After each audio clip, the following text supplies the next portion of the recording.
This is John Beethan, your host on the Alternative Health Tools podcast, where together we discover and share new alternative health tools and resources from alternative healthcare practitioners and experts. Today's episode is number 58, titled Enneagram Wisdom, The Alchemy of You, with Gerise Pappas. It's subtitled 9 Essential Archetypes of Awakening. We've also included some outtakes from the podcast in the beginning, about 3.5 minutes. That's in case you don't have a lot of time to listen to the whole hour and 15-minute podcast, but want to get a quick overview of the Enneagram. You can subscribe to us on iTunes and, of course, iPhone, Google Play Music, Stitcher, subscribe on Android, TuneIn Radio, iHeartRadio, subscribe by the RSS feed. You can get our app as well, subscribe by mail. You can also listen to us on YouTube. I knew nothing about the Enneagram before I met Gerise, and today is just awesome because it is an hour and 15 minutes. And now for the show. Imagine, listeners, that you're looking at a circle, and at the top of the circle on the top left, there is the 8, and the tippy top of the circle is the 9, and then there's the 1. The 8, 9, 1. These are all part of what's called the belly or instinct triad. So by nature, all 3 of these styles begin knowing, they know their truest truth in their gut, right? And the integration point, what they all either resist or have a challenge with is anger. That tends to be that's the emotion to transform their relationship to. That's not to mean that every other type doesn't deal with anger or have anger, but the 8s, for instance, as the protectors and the more dominating type, they would need to manage their expression of anger. They can be considered the commanders and or all about solidarity and social causes. There's different expressions depending on their emotional style as well. They can also be about just having indulgent satisfaction in living. So just wanted to give a little bit of a flavor about the 8s in the Enneagram. They are the ultimate protector. And again, I want to emphasize we all have all styles in us. The other beautiful things about the Enneagram is it's so not personal. Yeah. When you see, like you were saying, as I was describing qualities, you were thinking of people in your life. Mm-hmm. Yes, while we are, thank you, the 4s in the Enneagram, while we are all these unique snowflakes, at the same time, you get to see, wow, all of humanity shares in this unfolding.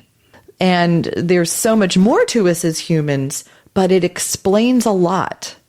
And it gives us a compassionate bridge to be able to relate, have compassion and understanding, and also be able to better listen to where is this other person coming from? Why might they be being that way? So I bow down to the wisdom of this system like you cannot believe. It has opened an intimacy in myself that now, okay, sometimes I feel a lot of fear. Sometimes I feel a tremendous amount of anxiety. But I know it's going to pass, like the clouds pass in the sky.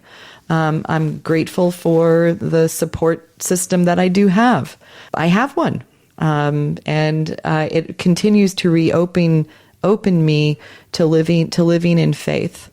And it's why I'm meeting here with you, because I want to support others in unwadding themselves so that they can live the true gift of their not only their originating Enneagram type, but that we can become integrated human beings and enjoy the gifts of the other types.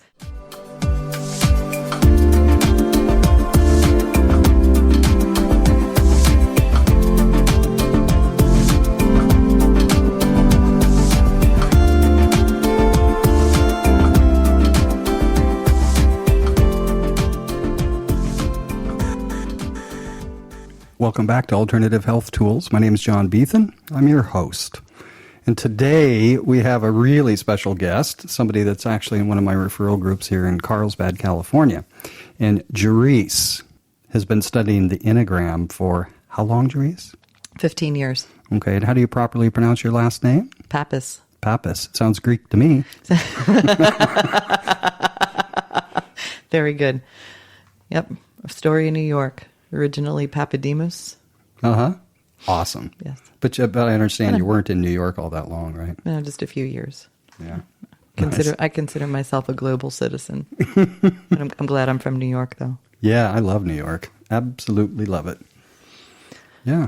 So, it's worth saying that when we first met in the referral group, but I always sensed there was something much deeper about you. And then this whole thing with the Enneagram came out. And of course, I've heard of it, but I know nothing about it. And I'm sure most people listening know nothing about it.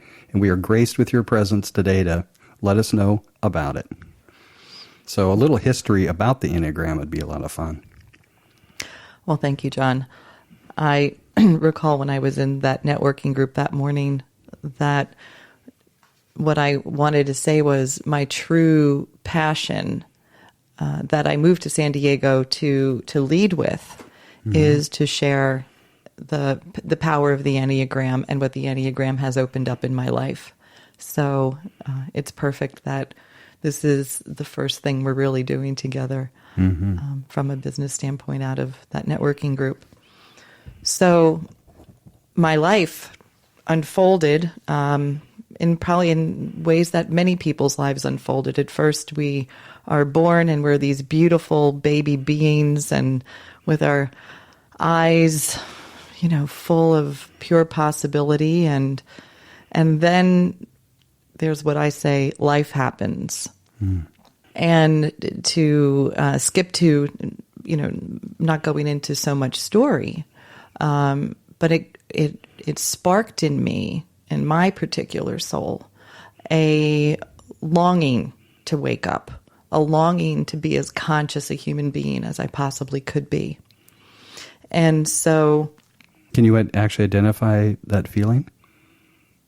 Identify the feeling of... Yeah, just the feeling of wanting to be conscious. Was it a physical thing or a mental mind thing? It came out of an existential crisis to me that happened as a young person and having almost to the point of wanting to commit suicide, having an existential crisis and a period of dark nights of the soul as a young person. And then it was like a rainbow bridge presented, and I became curious about how to have meaning in this life and how to, for me, which would be very in sync with my Enneagram type, how to live in right alignment with my highest self, how to live in direct connection by faith, by true faith. Not faith in something else, faith in an intrinsic knowing of... From the inside out. From the inside out. So it was the Enneagram. It was the study of the Enneagram that reopened the possibility of living in this most connected, alive, full way, unbridled. I moved to California in 95, and I was following a trajectory of transformational studies. I studied many different modalities since my early 20s and moved to California in 95, living in Marin, working in San Francisco for 20 years. You could only imagine how many modalities I was exposed to. And the Enneagram was one of them. And so what I think I would like to talk about is to give a little bit of an overview.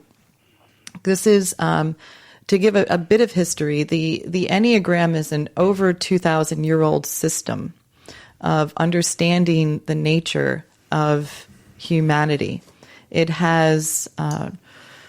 I'm not a historian. I'm just going to out with that. So this is going to be brief from that standpoint. But there were... I actually prefer it. philosophical minds such as Gurdjieff.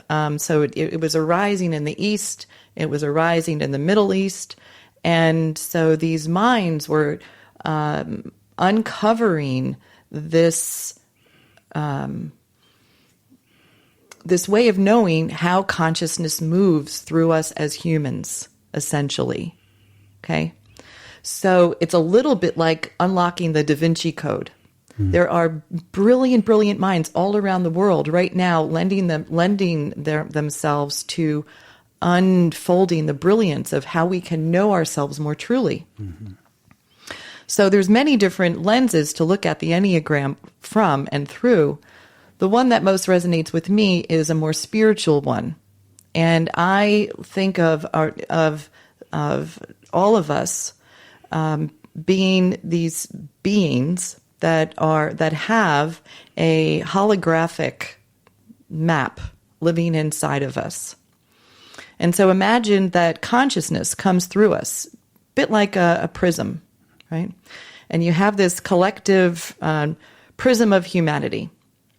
And as the light of consciousness comes through, it deflects into 9 different colors and or 9 different styles of being human, 9 different ways we respond, react to the world, the way we get our needs met, the way we move through the world.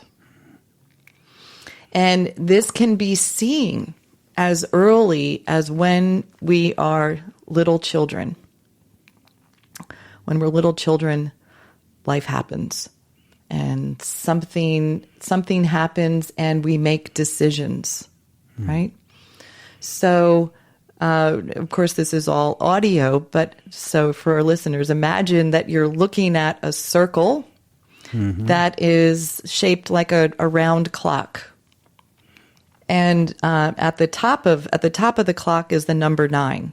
So there's essentially 9 different styles. And it goes 9, 1, 2, 3, 4, 5, 6, 7, 8, and back to 9, right?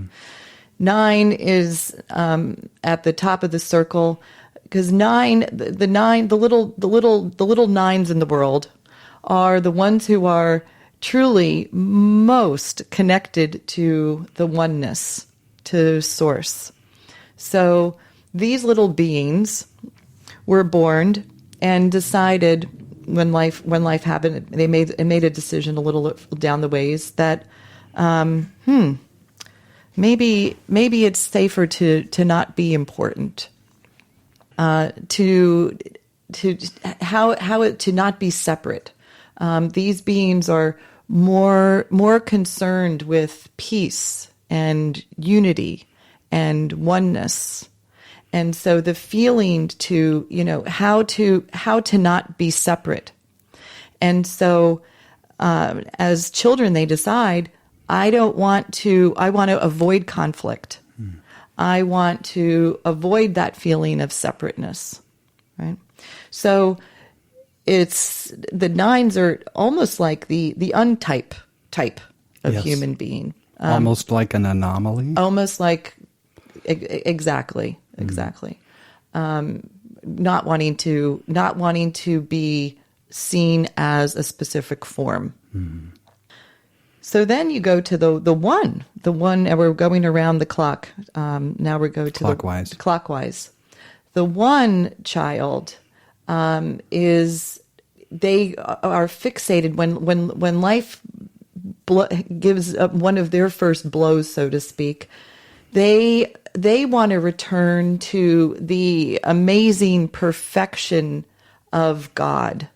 The one child is oriented around goodness, always wanting to improve themselves to be good. So that's their decision, that in order to be loved, I need to be good. And they see it that there is a right and the wrong, and they're always looking to measure themselves according to that kind of a standard. And then the little 2 person, because it's really like a little person. Oh, I know. Right? The little person. The little 2 person decides, in order to be loved, I need to be needed. And so can I stop you and ask a question? sure. So I'm looking at, you said in order to get love, whatever. So is it always a needing thing to fulfill love? And is it also ever turned around to say in order to be love, in order to be giving love? Or are these, as a little person, the needs of a little person? Well, the need word comes in specifically with the two. Okay. When the first kind of break from a loving orientation happens, the need to be needed is what drives the two in the Enneagram. Got it. Okay. And then what this little child then is going to try to do is really seduce the other person to be able to show, how can I fulfill that need? And the little two is going to be that fulfillment of that need, so that they are always needed in the hope of being loved. Okay? So it's the two's version. And this is extremely simplistic. Okay? This is extremely simplistic. The Enneagram is actually very, very complex. And so I feel that if we were able to speak of this in very simple terms and inviting, the listeners to let themselves go back to when they were a little person, a little child, and usually one thing happened and compounded by other things. And to quote my Enneagram colleague and friend, Sarah Davis, we get all wadded up. First we come into this life as this blank canvas, and then, a dog barks at us, a teacher yells at us, somebody looks at us cross-eyed, and next thing you know, we end up like this wadded up little ball. I love the analogy. But we don't all wad up the same way. We don't all wad up the same way. We don't all wad up the same way. And the brilliance of this system is to unwad ourselves, to reopen ourselves to the wisdom of our birthright, of the style of human we were actually born to be. And another point, I know I'm taking a pause here to give more of an overview. Every type has its what we call a fixation. Another way of saying it, how we begin to compromise our natural flow, our natural way of moving in the world. Every style gets fixated a different way, right? When we unlock that wad, as we re-blossom, as we return to the original blessed whole state of ourselves, but we only need to work on the fixation of the style we were originally born in. Once that's open, we have access to the gifts of every one of these 9 types. Every one of these 9 types. So that's actually the good news. Yeah, no kidding. So moving on. So we were just on the 2. And I was mentioning that the 2 wants to get their love by being something special to someone. And so moving on, then we have the little 3 in the Enneagram. Yeah, and just so people, if you're visualizing this, it's about 4 o'clock, somewhere around there on a dial. On Correct. A clock. Right. Yes. So or actually, another way of saying it would be southeast. Southeast, yes. And if you Google the Enneagram, you could easily find a circle with all of these interesting relationships of these lines and the positions of all of the numbers. So I will ask you to later on to actually send me to the image you'd like to use, and we'll include it in the show notes. Perfect. There's actually one with the rainbow color, which I find to be perfect for the prism of consciousness and these 9 colors of all of the souls that we are. So back to the 3. So the little 3 decides, I am what I do. So imagine this little person running around and all of a sudden, mommy says, "Oh, sweetie, that was so fabulous what you did," right? And the type 3 being in the Enneagram is like, okay, if I do more of that, I'm going to get more accolades, right? Of course, that's not going to be what a 5-year-old says, but I'm going to be what I do, or it could be the unfortunate thing of someone, giving a crushing blow to a little person saying that they're worthless. And the little being decides, no way, I'm going to show you, and I'm going to become the most productive little doing machine that walks this earth. So you end up getting the contrast. I like people like that. Yeah. So moving on to the 4, the little 4 in the Enneagram is the reluctant soul, or what can be referred to as the tragic romantic. And they can feel like they got the wrong life. That they decided that since I'm already in trouble being here, I need to focus my attention on what is really me. Who is the real me? Who is the original, authentic me? Mm-hmm. And when I can present that unique me to the world, then I'll be loved. So, in a way, we're all the snowflake, right? But the little 4 in the Enneagram, it's very important for them to be seen as the precious, unique snowflake that they are. So and what I want to also say, just as a pause here, is each and every one of us have the gifts and the way of being. The whole gestalt of every style is available within us. The value of learning your original style and unwadding where we get fixated and compromised and turn into that wad is then we can open up to all of this. So the 4s do not have the entire corner on the snowflake. All of us are a precious, unique snowflake. Yeah. Just want to say that. Moving on to the 5. So the little 5, they see that, wow, they have this connection to omniscience and having the mind of God. And so they become on a quest to having as much knowledge as they possibly can. Their commerce becomes what they know, and they want to know. And that becomes their way of having power in this world. The 6s in the world, moving on we're going around the circle. The 6s see that this world is a bit of a scary place.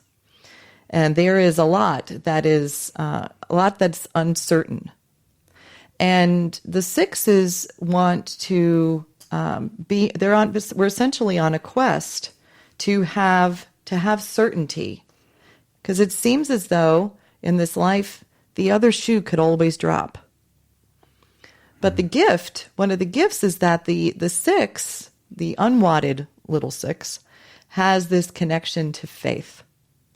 Has this when we are relaxed in our being, to not worry. So the 6 is actually the doorway in our being to living in faith and trust that we are always taken care of. Awesome. At this point, I also wanted to say is that as you go around this wheel and mention a particular number, I think of myself, I look for it within myself, and then I look for it with people I know. Mm. And some people are just popping out all over the place here. It's fun. Isn't that fun? Yeah. Now the 7s in the world, they are most in touch with the bliss of God. They are in a ways the ultimate adventurers. But the little 7 decides that the world is never going to feed them. That mother's milk is not coming unless they go get it themselves. And it's interesting because it's not what the adult 7 necessarily looks like. So it's interesting to know where did this fixation start? What was deprived that activates a fixated orientation to survive the rest of your life? And then the little 7 also decides that they don't want to be trapped or stopped by anybody, and that they need to go out and get it themselves. And they often look like they're having a great time doing it. But that's the 7 aspect of ourselves and the 7 children. They are deciding basically that to go get it themselves and have a great time doing it. The 8s in the world, the little 8 decides that this world is all about power. Who has the power? And the little 8 doesn't ever want to be on the wrong side of power. So yeah, you said that pretty seriously. Well, it's serious business to the little 8. Yeah. And so power ends up becoming their commerce, and they decide they're going to be as powerful as they possibly can be, and never let anyone else have power over them. And ultimately do want to use it for the good. So that is a little tour, so to speak, from one standpoint around the Enneagram. And again, I want to say that the Enneagram is essentially, it's like there's a holographic map lives inside of us. And it's essentially how consciousness flows through us. And each of us, each of these 9 types remembers something special, something unique about that state, about that oneness that existed before we were born. And we all have a memory and have a unique way to remind each other. So there isn't any type. Let me just also say that no type is better off than another. No type is easier than another. When any type is wadded up and fixated and compromised, we're cut off from our highest self. We're cut off from the full expression of our aliveness. Yeah. I can't wait to see where this goes. I'm imagining that part of the work might be to experience what it might be like to walk into another numbers moccasin, so to speak. So in a model I'm familiar with when I studied NLP was, visual, auditory, and kinesthetic. And it was pointed out to me that I was highly visual and didn't really experience much, some auditory, but very little kinesthetic. And that, it's okay, but, there's a whole nother world available to you, the kinesthetic. So I started doing things that were more feely, touchy, kinesthetic, how it felt, which was awesome because my world just opened up. So we sort of do the same thing here? Well, we can. It's interesting because this is all audio. And one of my particular gifts with the Enneagram is being able to see how the energetics move through another person to be able to reflect back and support them in knowing what the originating type is. So, do you have a sense for what I might be? I do. So let's just talk about it. Let's just cut to the chase. Okay. Give everybody, including myself, yourself, and everybody listening, a little bit of an experience. Okay. I'm okay with that. All right. This will be fun. So one of the things I notice as I'm sitting here looking at you, John, is that it seems as though you are easy maintaining eye contact with me. Is that true? Yes. And this isn't necessarily probably just about me. In general, right? Do you find that you actually prefer when Yes. you're able to sit with another and keep eye contact. Yeah, if I'm in a group of people, I always navigate towards the people that establish contact, eye contact. Mm-hmm. And I wasn't always like that. Okay, so what does having that eye contact open up for you? For me? Why do you enjoy it? Why do you seek it out? Well, I seek it out because it allows me to be more transparent with people so people can see me for who I really am. Mm. So I'm not, when I'm eyed opened and, establishing contact, I'm not hiding anything. So it sounds like you really value being seen and being transparent. Yes. And I value that in others too. And almost demand it.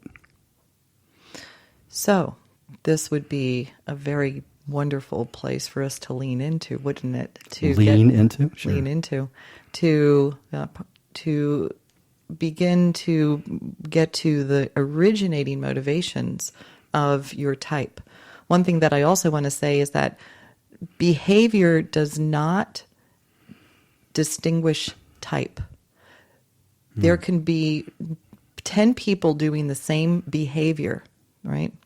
And so it depends on what is the motivation that is producing that behavior. That is more of an indication of where one starts in the Enneagram. Mm. Okay, so what has when you're saying you demand, almost demand, really prefer, strong preference around being transparent and having others be transparent?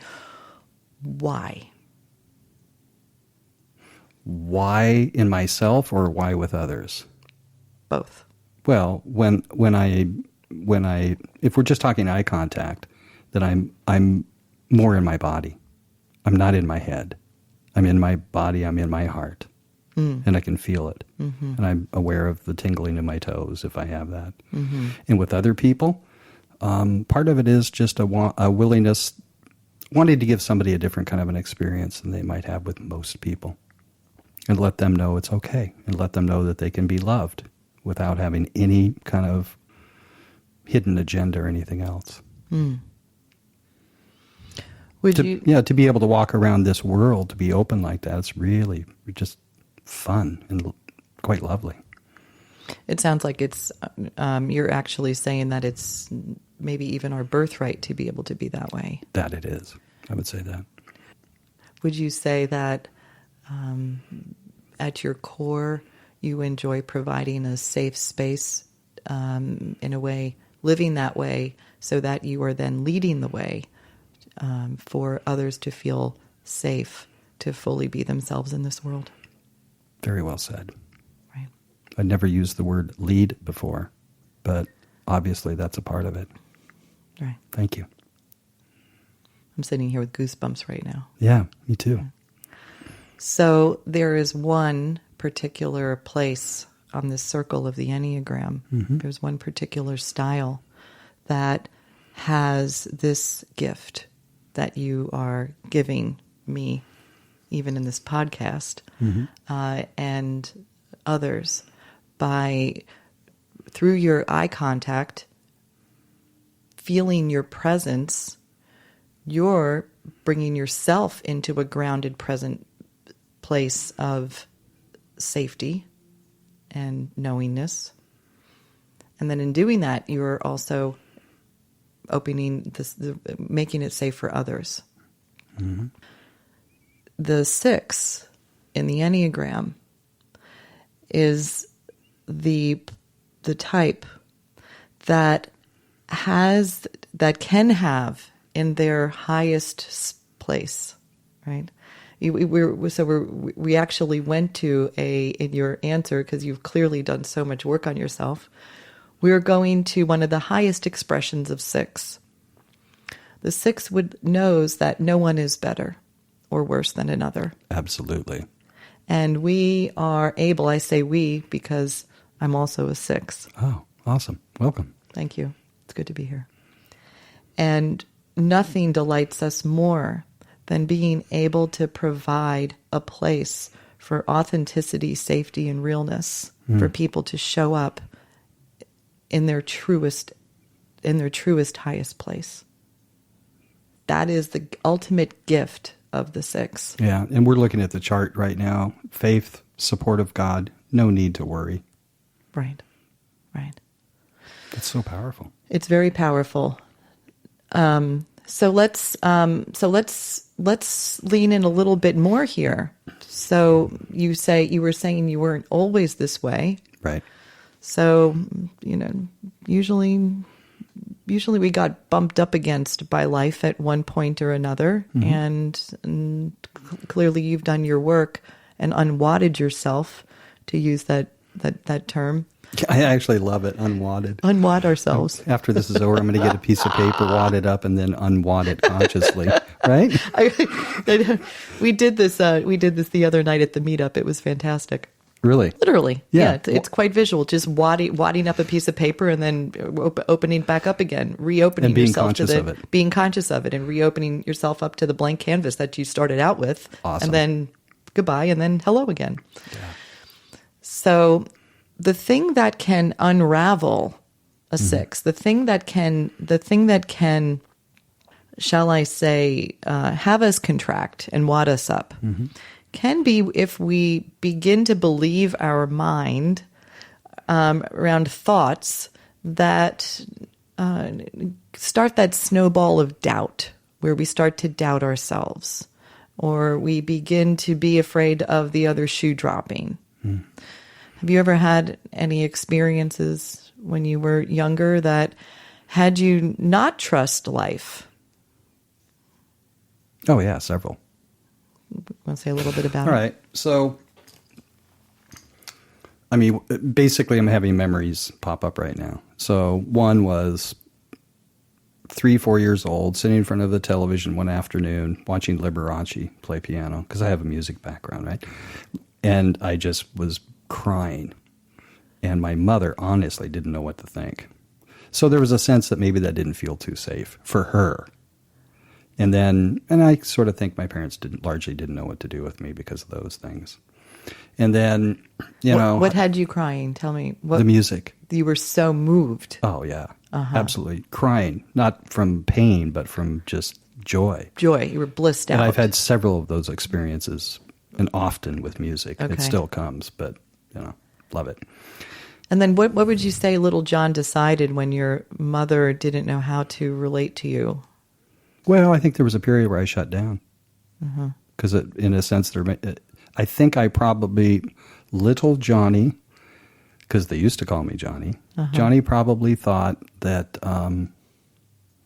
wasn't safe or accepted or normal or whatever. So really, from a very young age, I was pretty quiet. In fact, according to my parents, my mother and sisters, I didn't speak at all much until I was about, 8 years old or 7 years old. And then one day they couldn't shut me up. Wow. Yeah. Wow. So right around that time, I probably discovered or gave myself permission to express myself more. And at that point, I was taking piano lessons too. So that had a lot to do with it, I'm sure. Beautiful. And then another example would be if I'm answering the question correctly, as if there was a correct answer, is that in high school and stuff, I was working. And at some point, my father had a friend that had a pipe business and wanted me to apprentice as a pipe fitter. And I was playing electric bass in a rock and roll band. And there's just no way I wanted to do it. I lasted less than a day. I just walked away from it. And of course, it didn't go over real well with my father. And then I had a similar instance where he got me working in a kitchen at a pretty well-known hotel that a friend of his owned. Same deal. I think I lasted 2 days and walked away. I just can't be in situations that don't feel right. Don't care. Quality of life means more to me than a standard of living. It's beautiful. Well, that is the absolute highest, you're quite blessed in a lot of ways. You somehow through grace maintained quite a connection to yourself that in spite of some, shall I say, dissension or misunderstanding of who you were from even your parents, you were able to still stay true to yourself. And regardless of not knowing how it's going to turn out, we are able to live in a more faith-driven way. Would you say that's true? Absolutely. And from the inside out. So, I'm going to go back to, I'll just say, in the Enneagram, you have on either side of your number, or as you're going around the circle, you have 5 on one side, and you have 7 on the other side. Oftentimes, we borrow the qualities of one of the other sides to becomes an adjunct where it enhances our thriving in life, surviving in life. Would you say that you have any, in terms of gaining knowledge, do you have any propensity in that direction? Gaining knowledge? Yeah, there's times I have a voracious appetite for knowledge, and I dig pretty deep and study, but I don't stay there long. I always come back. It's sort of like study, like go deep into it and then just put it to bed and then see how it applies.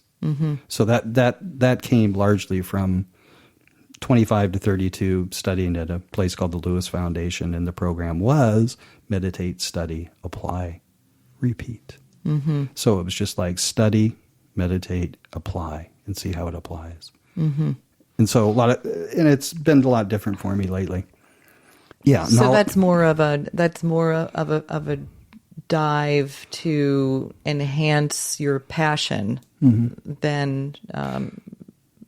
But I'm doing less of it now, and I think part of the reason I had these realizations that if I simply applied everything that's come to me in my life for the last 64 years, I don't need to know anything else. You already have everything you need. Yeah. Right. So now it's just a matter of experiencing. Right. That's beautiful, because when 6s are living in faith, we're trusting what comes through us, and are allowing ourselves to be guided moment to moment. It is really the highest level of living that a 6 can live. Then we'll just lean in a little bit on the 7 side. That the 7, so if a 6 has a 7 wing, then there would be a strong attraction to having fun, adventure, distraction, humor. And you know me well enough to know that's true. Yes, I would probably say that if you were to have one wing that were stronger than the other, it would be the 7 wing. Yep. Yeah, that's true. To keep things light, might be the motivation. So, in this situation, speaking with you, you're actually pretty evolved, John. So it's quite a compliment. I'm sorry. Should I leave now? Thank you. You're welcome. It's easy in a certain way to get to the heart. You're giving me the heart of what it is to be a healthy 6 in the Enneagram. When a 6 is very healthy, a 6 will have, you see how there's a primary circle, the 6-3-9? Yes. So the direction, there's the line to 9, about peace and unity and oneness, that no one is separate. There's a way that we as 6s, when we are in our happy place, we have this direct connect to source and can relax around the efforting. So when we're in our fixated place, there's a lot more hoofing to make things happen. Fear, the 6 were part of the mind group. There's the heart, the head, and the gut or the belly. So again, I don't want to get too much into that because our listeners aren't looking at the map right now. But this 5, 6, and 7, the camp that you and I are originating in, we're part of the mind group, and are very aware though of fear. We're aware of fear in the world. Mm-hmm. True. Yeah. It's mostly how other people experience it. That's how I experience it. Say more about that. Well, this present day, late part of October 2016, we have a situation going in the Mideast, in the East, that is potentially very, very dangerous. And I see people get really worked up and fearful of it. I don't feel the fear, but I'm aware of it in others more than... And then there's times I have fear about my own possible circumstance. Like, this is the last episode of the podcast in this studio before I move, And moving is an example. I'm paying a lot more than I was before. And initially there was a fear. And I simply say to myself, what decision do I need to make for God's vision for grace in my life? And the fear's gone. And then it shows up. Not the fear, but the solution and the grace. Make sense? Well, it totally makes sense. Was there a time in your life where fear might have unraveled you? But totally. Can you say a little more about that? Sure, in that? 2008. I was living in Santa Fe, New Mexico at that time, separated from a relationship I was in for 10 years, and having a very difficult time in a business I was doing with somebody, and it was a lousy match, just not great. Interesting person, but just not a good fit. I was under a lot of stress and a lot of fear, tons of fear, and became suicidal. Mm-hmm. And how did that turn? How did you? What was the rainbow bridge that opened? How did you transmute the fear? Well, I've become pretty isolated. I isolated myself, living by myself, not in a great place. Had done 400, 500 episodes of podcasting. And actually one day somebody reached out to me in an email about a podcast that I had done with Paul Horn, flute player, and said it was, anyway, awesome, and he wanted to talk to me. One thing that would be useful for the listeners, if you'd be willing to go there, is when this period happened, right, before the Rainbow Bridge started to present, what decisions did you begin to make about yourself? They might have even been familiar decisions that you might have made when you were a younger person, when the little WOD started happening. Yeah. Sometimes we had WOD reoccurrence. Yeah. So this was big WOD reoccurrence in 2008. If you can speak to what decisions you made about yourself, if you would be willing to be that vulnerable, that would be very helpful. Decisions at the time of the dark night of the soul. That you were making about yourself. Yeah, the decision... Or life, how life that is. I should never, ever stray too far from music. Because I had been managing artists, and that got essentially pulled away from me. And it was a wonderful time doing all that. And I was just doing so much that I just really didn't want to do, and it wasn't me. And it was more of a vow to straighten it myself, to figure this out, do what I needed to do, and get myself back to a place where I was more involved in music on some level. Mm-hmm. And then I get this email from this guy. Great podcast with Paul Horn, amazing, blah, blah, blah. We have become very good friends. And he has a Snapshots Music and Arts Foundation in San Diego, California. And Jonathan, I'm grateful to you. Thank you. I'd like to just for a second lean over here in the 4 territory. Okay. With you, because how are we doing on time? We're great. Oh, we're good? Okay. Yeah. I'm still listening really keenly for what was because when there's a breakdown, that the style of breakdown tends to be most indicative of type. And so it's less useful for us to speak in a transformed way sometimes. Okay. So I'm trying to get to the little bit of the nitty gritty. The way you answered that question had me somewhat want to lean a little bit away from 6 for a minute. So, do you ever have feelings of not feeling enough? Does that ever plague you? It does. Okay. All right. Is it more not being enough than not being unique enough?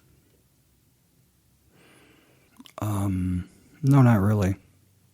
It's usually associated with filling someone else's expectation of me. Fulfilling somebody else's expectation of Right. you. And what would be driving you to fulfill somebody's expectation? Probably because of an agreement of some sort. But what do you want?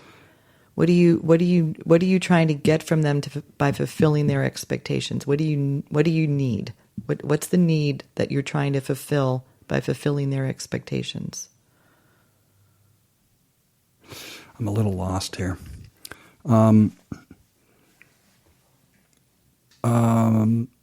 Maybe some level of sustainability on a business and financial level. Sustainability. Yeah. So therefore, you're perfect. You're doing great. Then that actually dovetails back to certainty and safety. Yeah. Doesn't it? Yeah, it does. Okay. So it's trying to get things back on the even keel, so to speak. Because so we're back to the 6 camp again. Because when 6 is when we wobble, right? It's suddenly we've lost hold of being able to have the direct access to that faith. All of a sudden, a shield of sorts, doubt, fear, puts a shield, and we don't have access to the faith that really is our nature. So how sometimes we try to steady ourselves by either aligning somebody who is, so there's I don't want to get too complicated, but people who enjoy connecting with eye contact like this, like we do, that's a style of getting our emotional needs met that's called one-to-one. Okay, so we will often align with one other relationship, and what's the motivation behind that is a safety. There's also juice in it because we also, as 1-to-1 6s, can like intensity. The more intense it is, it's juicy. There's more juice in it, right? You're with me? I'm shaking my head up and down. You're shaking it, right? You're feeling this. Yeah. Right. So there's a little bit of a combination of a dance here with how you emotionally get your needs met and your originating style that's playing into the story that you're saying. And the way that sometimes a 6 will try to get themselves back on the steady is to start, what can I trust? How do I make things certain? How do I get things safe again? Right. And then we can then start getting fixated into doing things that seem to make us safe. Like, I might go against myself a little bit and go get this job because I need to make money, but then that job really isn't in alignment with your goals and values. So then we can end up taking ourselves off course. Right. I have done that. Yeah. I mean, basically it's, actually when I was moved back from Santa Fe back to Portland, I was there for a couple of years, and interesting, taking a sales job selling supplements in a Costco. I was the guy behind the table wearing a hairnet giving out samples. But here's the thing. Right. I'm happy to talk about a nasty little heart attack in 2009. And I was in cardiac rehab, and I was on a bunch of drugs, statins, and all the rest of it. I couldn't function. And I knew at the same time that I was coming from an extreme stressful situation, IT work, a podcasting business, and a bunch of other stuff, and I was not going to go back and do that. So I answered this ad in Craigslist. answered this job's in Craigslist. Yeah, I saw that. Anyway, and took this job, showed up, went through a training, couldn't schedule me for a week, but the guy handed me a bottle of this liquid coenzyme Q10. So I took it home, started doing shots of it. 5 days later in the morning, I woke up alive.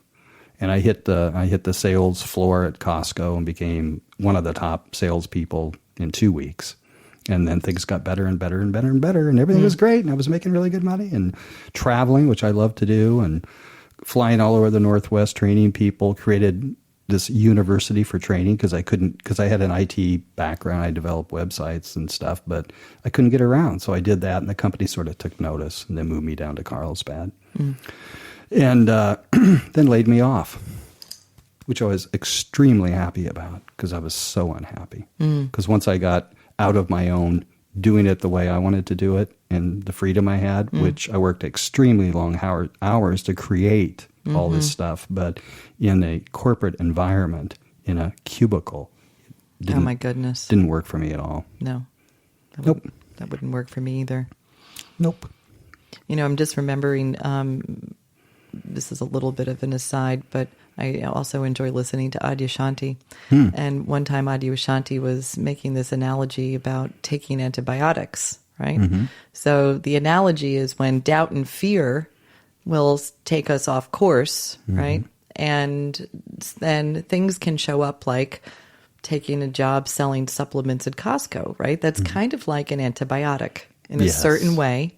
And there's nothing wrong with, at times in life, doing what we need to do to stabilize ourselves, right? That's a good thing. But then what happens if you take an antibiotic for the rest of your life? Man, no digestion. No, you really have problems. Yeah. So, you know, that's one of the gifts of coming to know the intricacies of our type. We can know how to respond. What, you know, oh, this is what my system does. What does my system need right now? Okay, my system needs a little bit of stabilization. Okay, and then recognize when it's time to let it go. And then as we relax, especially as sixes, as fear then restores into faith, right? We let ourselves breathe and open to knowing that we are always supported. And then get back to, then how did you then dovetail getting back to doing podcast work? Well, I was working with a nutritionist, trying to make a very long story short anyway, and I bought this natural ionizer for a company called Alchemy in Australia on his suggestion. Had some health turnarounds. I was so impressed, got laid off. In the same month, I had bought some of these, and I started selling them on the side. The company lays me off. In the same month, I have my birthday, the company lays me off, and my mother passes. Wow. Yeah, so a lot right and bang, you know. And but then I met Lisa Thorpe, my co-host here at the AlternativeHealthTools.com podcast, and at an event, I heard about it, and it was, I showed up and had my demo unit and all the rest of it, and I was so impressed with all the people there, the kind of people that she pulled in for practitioners and people selling things. She invited me to a Wednesday lunch with the practitioners. I showed up, and I was so fascinated hearing all these practitioners talk about their stories and how they got involved in it. And I just said, "Do you want a podcast?" So it was like inspiration. You were inspired. So that's what I do. Like, you inspired me today. Thank you. Yeah, when I scheduled you, it's just like, this is going to be great. This is going to be great. Talk about juicy, huh? It's really juicy. Yeah. I mean, something I'd like to, also say, and thank you for your vulnerable sharing. We have a little bit of a six committee here. Yeah, we do. But there happens to be many people who are familiar with the Enneagram have said that there's probably over 50% of the human population are sixes in the Enneagram. Really? We have a lot of company. So I'm okay with spending a little bit of time on the sixes because, first of all, sixes we can get a bad rap out there. And I want people to know we can be some of the most intuitive human beings that walk the planet. And it really is possible to live a life connected to the faith, connected to our inner knowing and our faith, and to have all kinds of things that you've shared have happened, to you. I've had a litany of things happen in my life, from, being just cruelly bullied when I was in high school, for being a lesbian, which turns out I'm not a lesbian after all. But boy, did I get wadded up after that event. And I closed up. And I stopped trusting people and life. And I cultivated a very specific defense that is often not found in Enneagram books.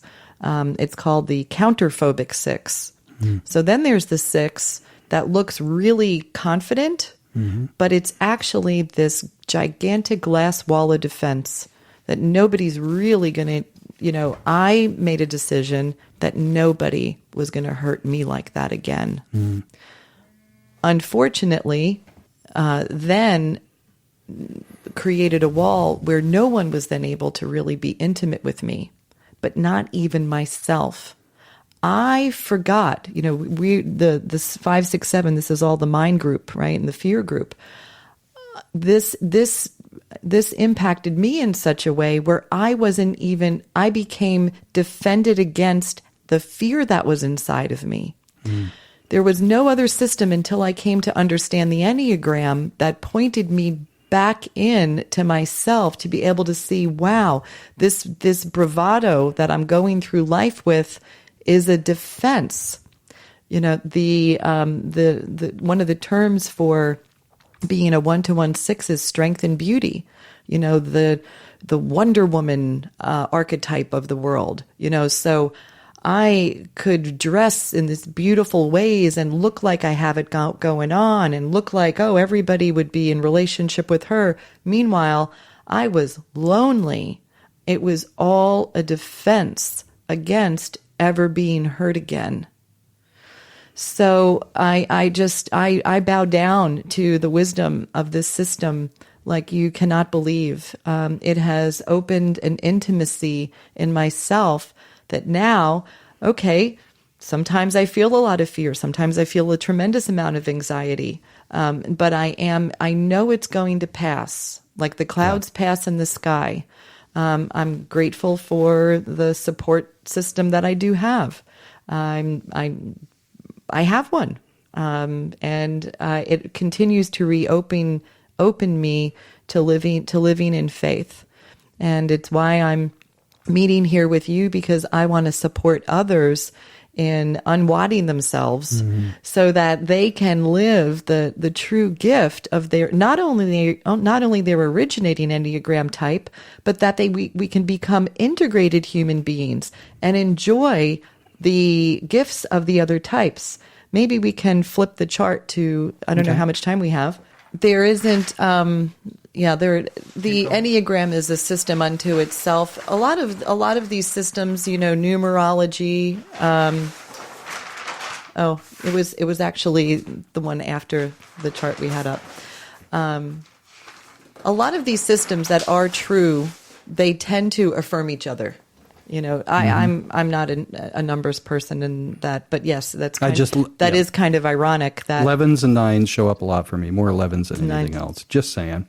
And then 9, in a way, in the Enneagram is our way home, right? So, you think it might be useful to go around the circle again from a different standpoint to speak on this chart? Sure. On this chart? Yeah, absolutely. Okay. So imagine, listeners, that you're looking at a circle, and at the top of the circle on the left is the top left. There is the 8, and the tippy top of the circle is the 9, and then there's the 1. The 8, 9, 1. These are all part of what's called the belly or instinct triad. So by nature, all three of these styles begin knowing, they know their truest truth in their gut, right? And the integration point, what they all either resist or have a challenge with, is anger. That tends to be the emotion to transform their relationship to. That's not to mean that every other type doesn't deal with anger or have anger, but the eights, for instance, as the protectors and the more dominating type, they would need to manage their expression of anger. They can be considered the commanders, and or all about solidarity and social causes. There's different expressions depending on their emotional style as well. They can also be about just having indulgent satisfaction in living. So just wanted to give a little bit of a flavor about the eights in the Enneagram. They are the ultimate protector. And again, I want to emphasize, we all have all styles in us. So as the beautiful thing is that, as I'm going around the circle and speaking to some of the gifts and challenges, it's actually only that once we have awoken ourselves, unwadded ourselves from our original style, we only we get the gifts of every other type. It's not like we don't pick up the challenges of every other type. So after we have done our work, then we get to glean the gifts of all the other 9 types. Awesome. All the other 8 types. It's very great. So the gifts of the 9 are the mediator, the peacemaker. As a matter of fact, I think that's just where I'm going to concentrate. The gifts of the 1 in the Enneagram are they're having a powerful relationship to goodness. It's not, sometimes they can be called the perfectionist, but it really truly is a inner knowing of goodness, of being called to do the right thing in the highest sense of the word. Can be great visionaries. And the 2 in each one of us, the 2, 3, and 4. Now we're leaving the belly triad. Now we're going down the bottom of the circle. This is the heart triad, and the heart triad. The orientation is around feeling. Funny enough, these types can be asleep to feeling. So it's sometimes there's a paradox in the name of the triad. But the gifts of the 2 are the nurturer, the ultimate giver. Truly, the gift is unconditional giving. And the 3 is the absolute ultimate achiever, being able to get done and perform in the most consummate, efficient way. They're the power of performance.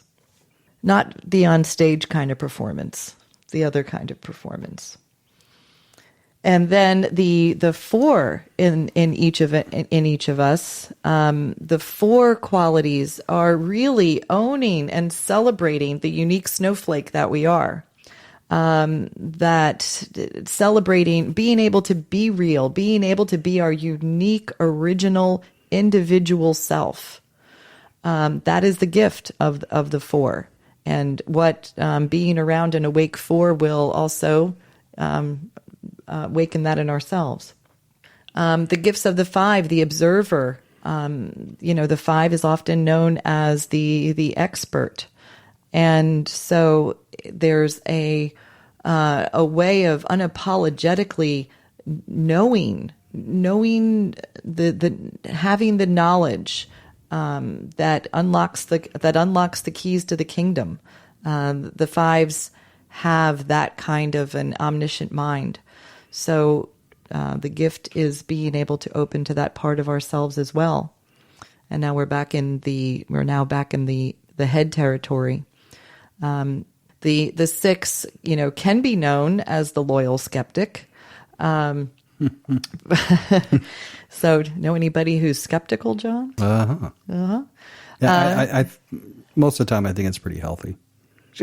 Well, of course, as a 6, you would say that. Yes, as long as it's positive and the people aren't like negative Debbie Downers or Doug Downers or whatever. Right. I don't want to exclude anybody here. What's funny is when we are the type, well, and you'll often say, well, but doesn't everybody think that? No, it's just the type speaking the types, right? So, sure, of course, as 6s, we would think it's healthy to be skeptical, but that might drive another type, nuts that we're skeptical. But we think a little dose of that's healthy, in general. But, and it's of course, the best is to just giggle at ourselves, and one of the other beautiful things about the Enneagram is it's so not personal. Yeah. When you see, like you were saying, as I was describing qualities, you were thinking of people in your life. Mm-hmm. Yes, while we are, thank you, the 4s in the Enneagram, while we are all these unique snowflakes, at the same time, you get to see, wow, all of humanity shares in this unfolding. And there's so much more to us as humans, but it explains a lot. And it gives us a compassionate bridge to be able to relate, have compassion and understanding, and also be able to better listen to where is this other person coming from? Why might they be being that way? See, I like that. I love talking to people and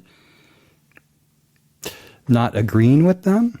I mean, I know this in myself, but it's just like, what would it be like for me to believe how they or what they believe and just experience it? I love listening to people that, or if I don't, like, that's why I like traveling.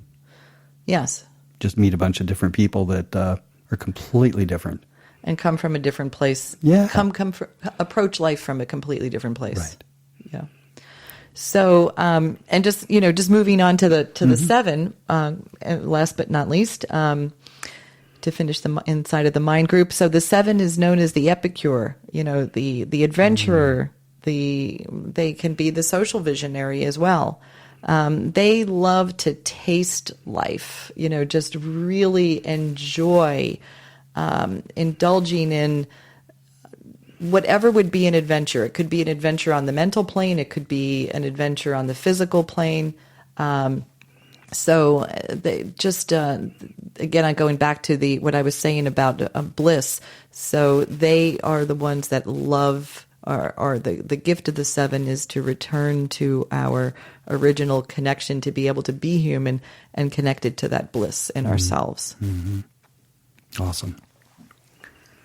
So, wow, this has been fun. I mean, I feel like I've gone around the circle in a couple different ways. Yep. Just checking the time on the digital recorder. We still have time. So I have 2 questions for you. Sure. You ready? I'm ready. So you may have spoke about it, but I'm going to ask it anyway. Do you have a moment in your life that was totally a defining moment that everything changed? Yes, I've had a few, but one of the most defining moments for me was when I decided to live, and that's actually happened two times. But before I even had these tools, when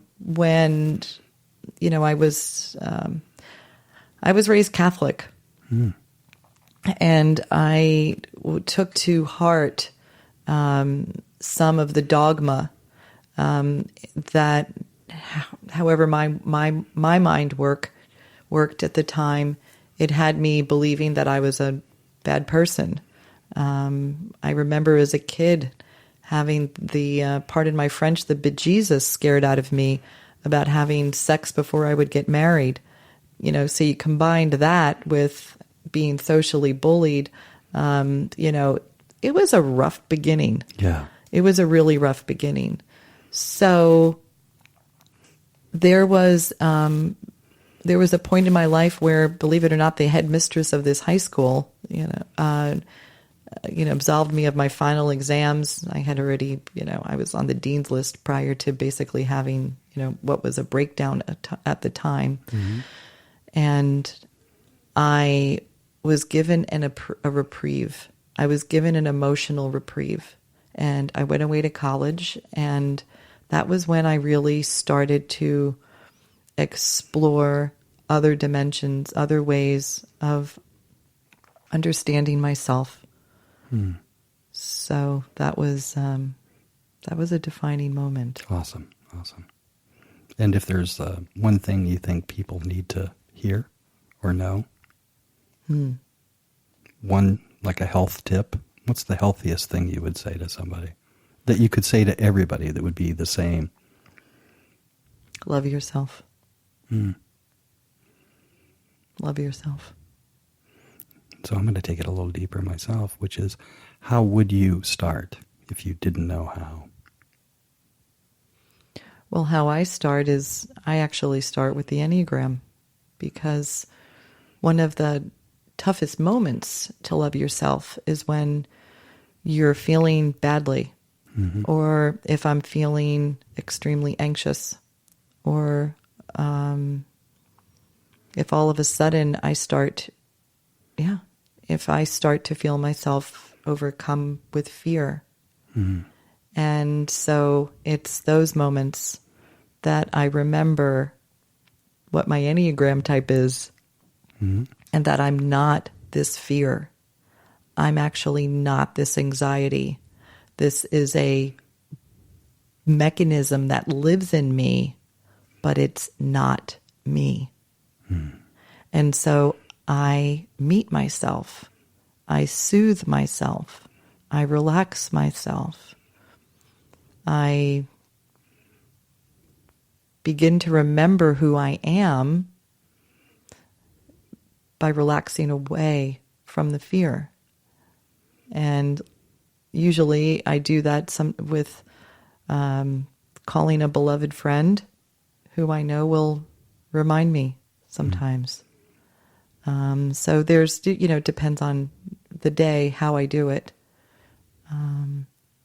But I've made a choice. I have set an intention, and every day I start my day with prayer. And that I may be more kind and gentle, compassionate and loving with myself and others than ever before. And this is how I start every day. This wasn't always how I started every day. But I find that if I start my day that way,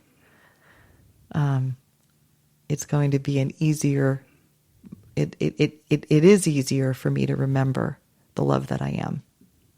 And nothing thrills me more than to share that and to support other people in opening to that as well. Awesome. Probably going to wind it up here and remind everybody that you can simply go to the website, alternativehealthtools.com, the podcast, and we're going to put up imagery. Maybe the first and second page. You think we can find that somewhere? We can do that. Okay. So, and I'm just going to say this right now, sure, that would love us to develop my Enneagram Intuitive website, which right awesome. now has its beginnings, but maybe we can roll that out and people can find me there as well. Okay. So what is the best way to get in touch with you right now? So you can reach me at info@enneagramintuitive.com. And how do you spell Enneagram? ENNEAGRAM, intuitive.com. Awesome. Or my cell phone. Okay, good. So you can actually get this podcast episode on our app, because we do have an app if you just go to alternativehealthtools.com. And what will happen is the images that we were just speaking of will actually be loaded up in the app as well. But of course, you can get us on iTunes, iPhone, Android, Stitcher, iHeartRadio, just everybody really. And all you got to do is search for Alternative Health Tools. Gerise, thanks for being here. Thank you, John.